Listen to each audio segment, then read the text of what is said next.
I'd never heard of hospice. I'd never heard of the concept. I didn't know what it meant. Right. And they sent out a little trifold kind of flyer explaining the new hospice program in Columbus and asking for some money. So I made this giant financial contribution of $100. Nice. Yes, it was. I sent in a $100 check, and it said, would you be interested in becoming a volunteer? And I put a question mark over that box. Welcome to Better Together podcast, produced and directed by Our Hospice of South Central Indiana, a not-for-profit dedicated to making every moment count. We will share true stories about hospice, palliative, and personal care services that we provide in 22 counties all over South Central Indiana. I'm your host and president, Steph Kane. We are lucky to be joined by a local celebrity, Hutch Shumaker. Hutch is third-generation owner of the Coca-Cola Bottling Company of Columbus, a family-owned business that served our community more than a century.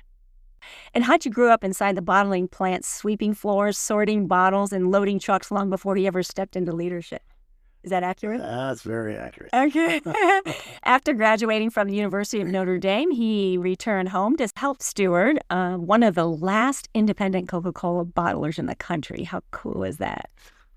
I don't know if it's cool, smart, dumb. I'm not sure what it is, but we're still there. Yeah.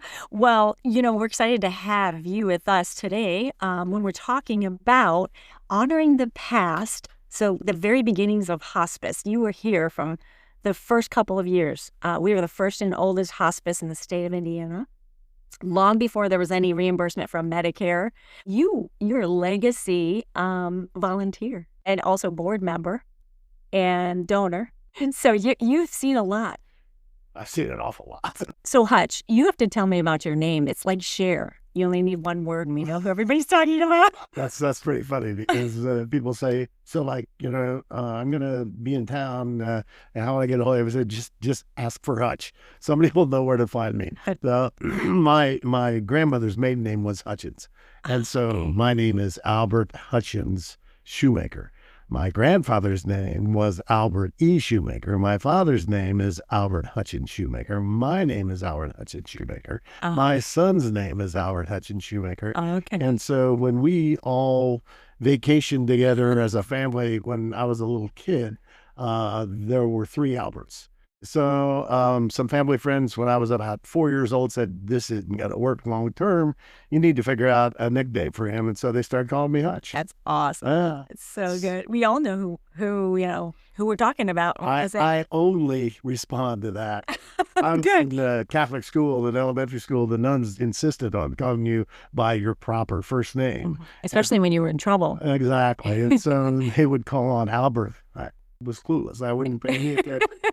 So I'd get in trouble for not responding. So funny. Yeah. Oh, so good. Well, in this episode, we're going to look back for a minute on, the beginning of our hospice, the very beginning.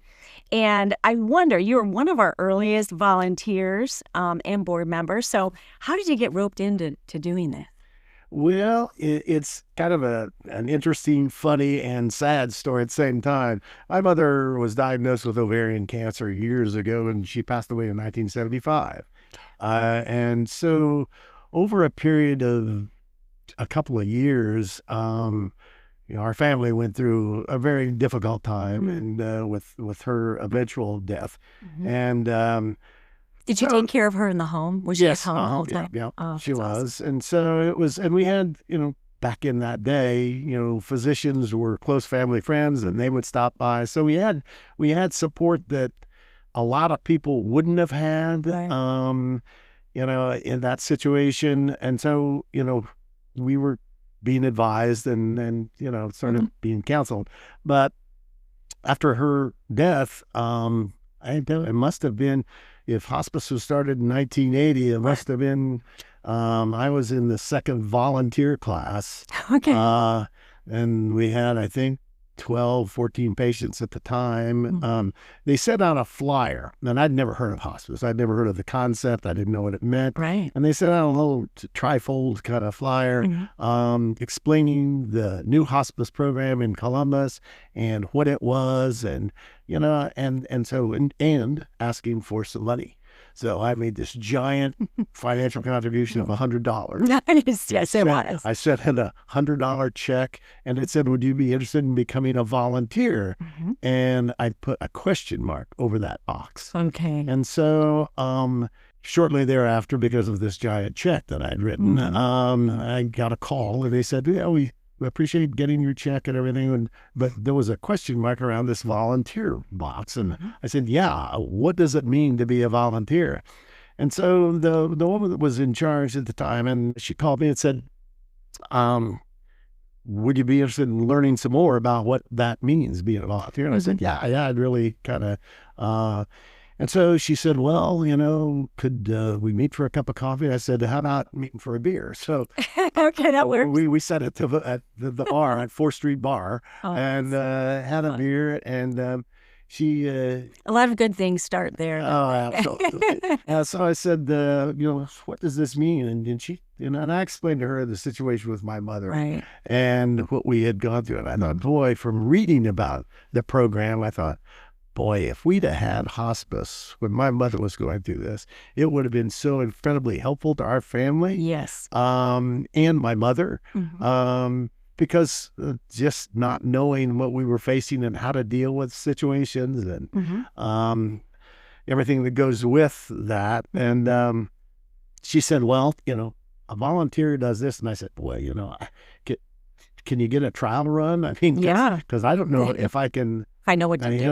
Well, and, I don't know how I would react emotionally. I mean, dealing with death with people I don't even know and end of life situations. So I said, she said, "Well, it doesn't really kind of work that way." And I said, "Well, boy," she said, "Now, this is not indentured servitude. You can quit.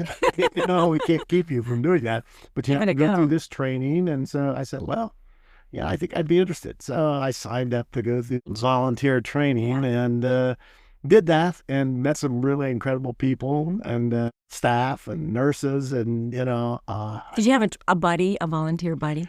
At the time, I didn't know her, but she had signed up sort of the same way I did. And so then we became kind of a team. Her name was Martha Risk, and she is since deceased just in the last few years. But we were sort of,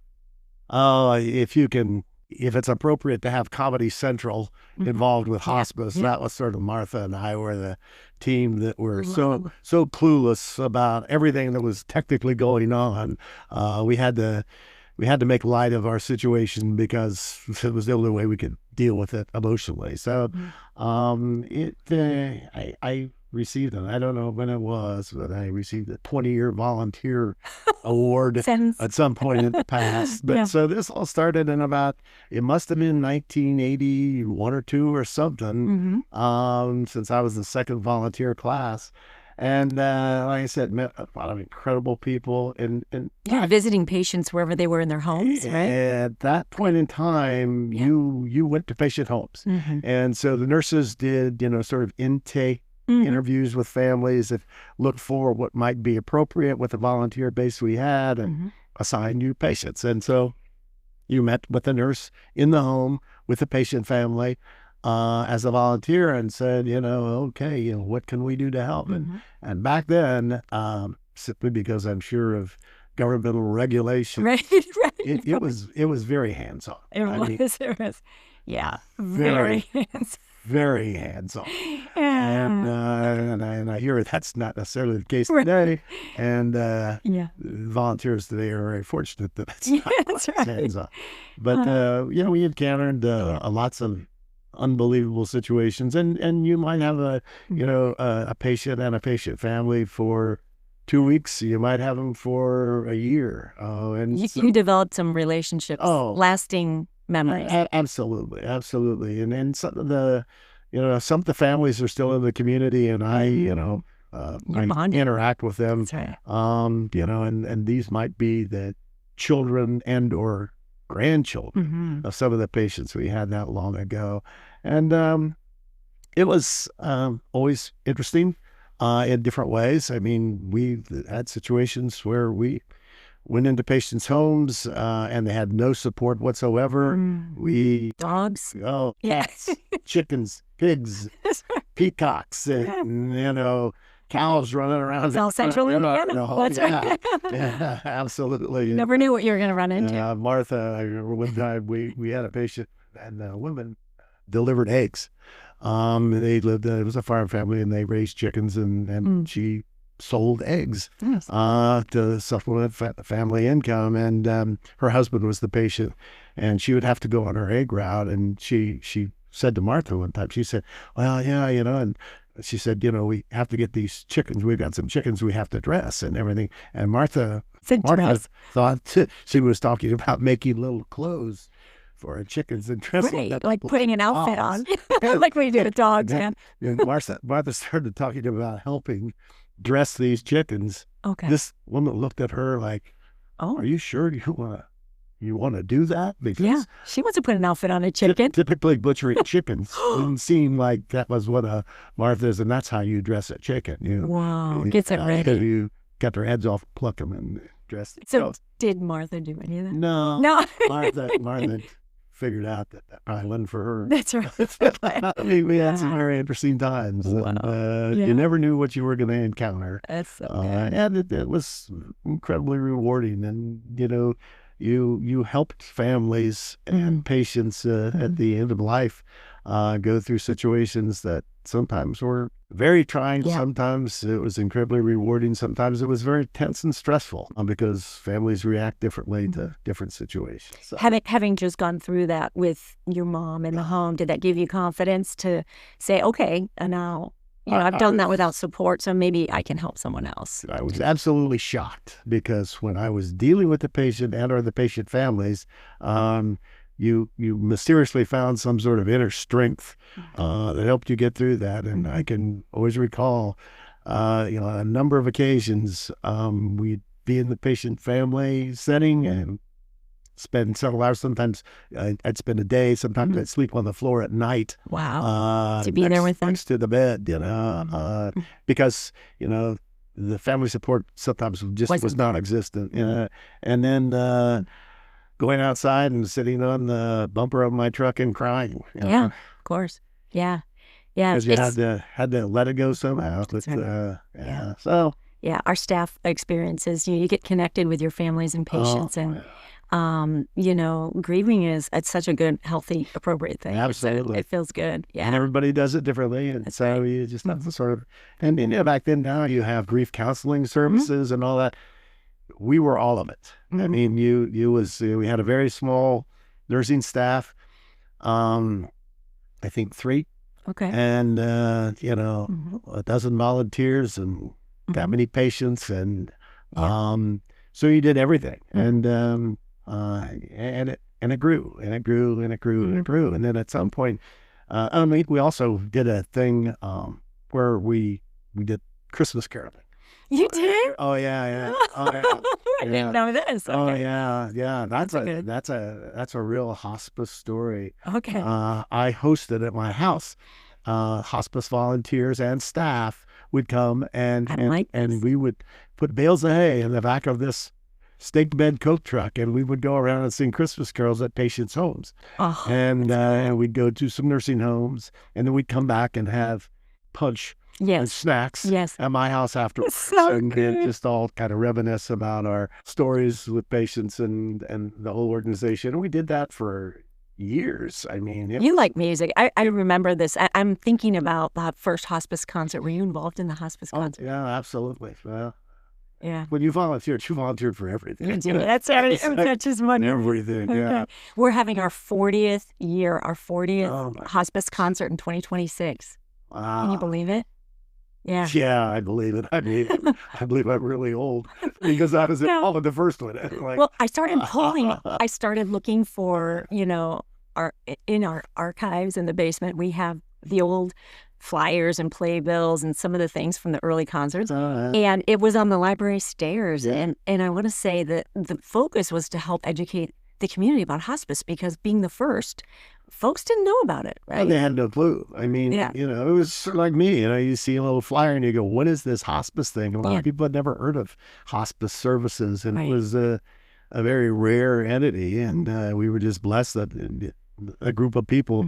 The original board saw fit to put a group together to do this, and it was just absolutely wonderful. After a period of these volunteer sessions and Christmas caroling and all that, Sandy Carmichael said, would you consider being on the board? And I thought, boy, here we go. Yeah, that's right. What does this involve? And she said, we haven't really had a patient volunteer serve on the board, and it would be an interesting perspective that you would bring to the board for educational purposes. And I said, yeah, okay, so I suppose I would. And then and how much that lasted a number of years, because I know you're a legacy board member. Yeah, and it involved, building the hospice center. And giving money. Yeah. And the $100 check grew. That's right. Don't forget that. It grew exponentially.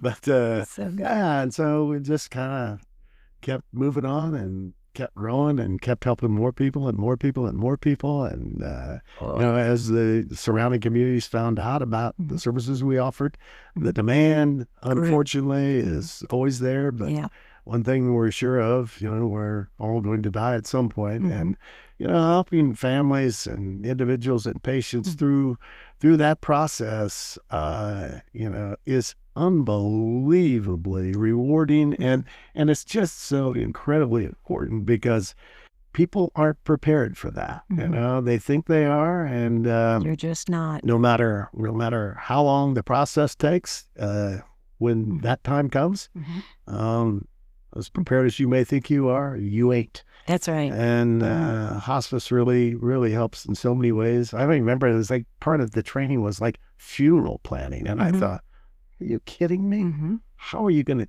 train people to do funeral planning? Well, sometimes, at the end of life, planning your funeral is the last thing a family wants to face.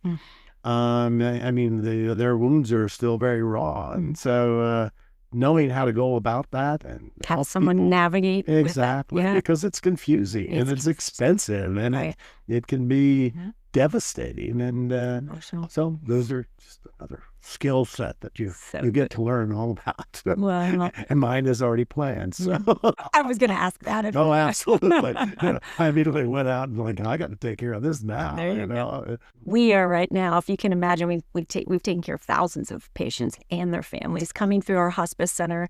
Nearly 25 years we've been serving in the building here. So we're about to embark on a capital campaign, and we're going to renovate, the patient rooms and all the spaces for our community so that we can honor the past and build the future and have an amazing legacy that's a gift here in Columbus. Not everybody gets one. You're absolutely right. And our family was involved with a gift for the initial building of the hospice center, and we will certainly be involved with the remodeling and the updating because 25 years, sometimes carpet wears out. That's right.